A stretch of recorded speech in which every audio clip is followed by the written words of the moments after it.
You know how they say that men always marry their mothers? Well, in the case of Prince Harry and his wife Meghan, it's kinda true. From their style similarities to their shared involvement in charities and humanitarianism, to having the same personality, which meant a disdain towards the royal family, Princess Diana and the Duchess of Sussex have more than just Harry in common. Meghan seems to be following in the footsteps and becoming her late mother-in-law.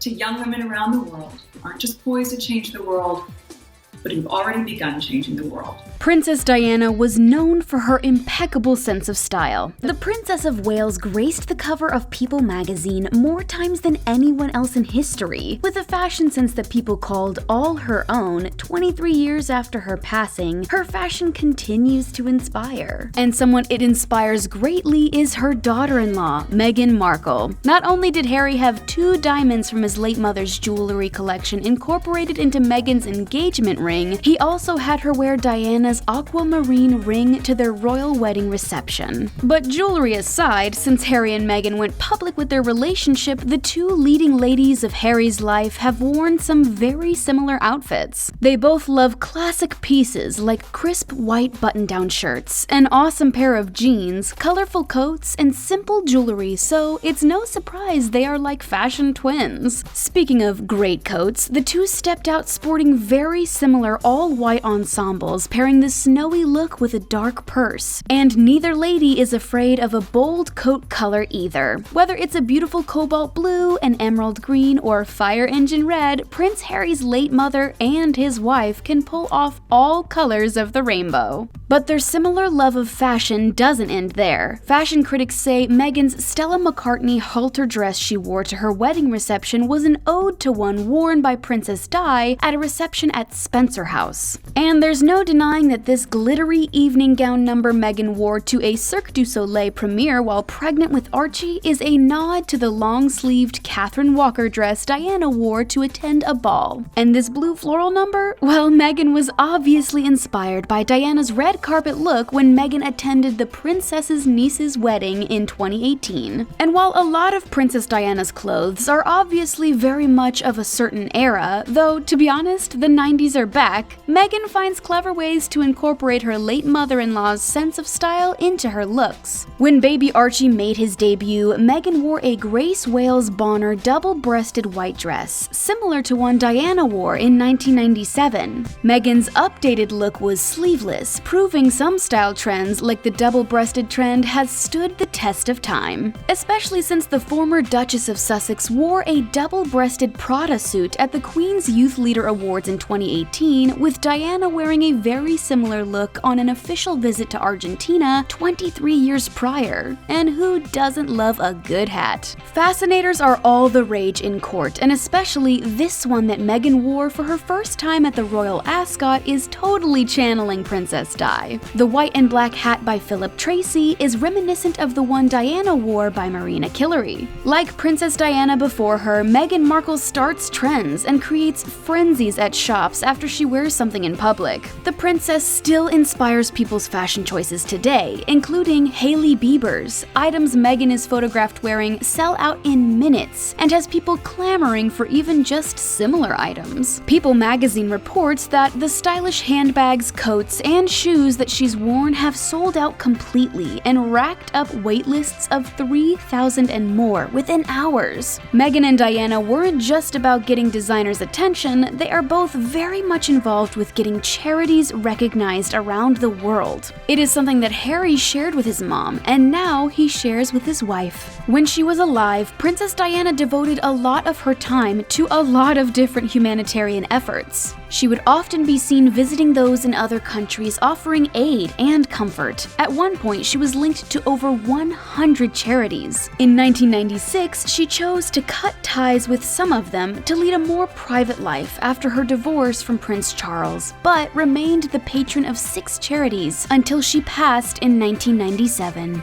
Landmines, HIV and AIDS, leprosy, and homelessness were some of the causes close to her heart. Her advocacy against the manufacture and use of landmines is something very much still associated with the late princess, and her son is carrying on his mother's work. Diana famously said, "Every one of us needs to show how much we care for each other, and in the process, care for ourselves." HIV and AIDS was another cause and charity associated with his late mother. HIV does not make people dangerous to know, so you can shake their hands and give them a hug. Harry underwent an HIV test live on Facebook to show there is no shame in getting an HIV test done. It's clear that giving back and continuing his mother's legacy is something that is very important to Harry, and is something that he would look for in a life partner. Meghan Markle, even before she met Harry, was very much involved in charity work. On the Sussex Instagram account for the International Day of Education, the account shared photos of Meghan performing charity work around the world, even photos from before meeting Harry, explaining that education is something she has always championed. Captioning the post, "Over the years, the Duchess has worked in developing communities, such as in Rwanda and India, to find the hindrances to girls' ability to go to school, and furthermore, to stay in school." Harry and Meghan, while living in Los Angeles, have been seen helping out when they can during the pandemic at charitable organizations like former presidential candidate Marianne Williamson's charity and Homeboy Industries, which is the largest gang rehab and re-entry program in the world. Royal expert Katie Nichols shares in an interview with Entertainment Tonight, "We are seeing Harry do exactly the sort of work that his mother Diana did. She was there for those that society just wanted to reject and ignore. And in that respect, I think Harry and Meghan are really keeping Diana's memory and her work very much alive in what they are doing today." Something that would also endear Meghan to Harry is the fact that the person who inspired her work with charities is her own mother. A source tells People magazine, "Meghan didn't have much when she was a child, but her mom made sure they always gave back." On her former blog, the now defunct The Tig, Meghan shared, "My mother raised me to be a global citizen, with eyes open to sometimes harsh realities." Continuing with, "Both my parents came from little, so they made a choice to give a lot, buying turkeys for homeless shelters at Thanksgiving, delivering meals to patients in hospice care, donating any spare change in their pocket to those asking for it, and performing quiet acts of grace, be it a hug, a smile, or a pat on the back to show one's in need that they would be alright." It's clear that Harry needs to be with someone who can be as compassionate and caring as his late mother, and Meghan is someone who has always maintained her love of giving back. But another thing that Diana and Meghan share is a not-so-fond appreciation for the royal lifestyle. While someone like Kate Middleton is groomed for life as a royal, it never seemed to be in the cards for Princess Diana or Meghan.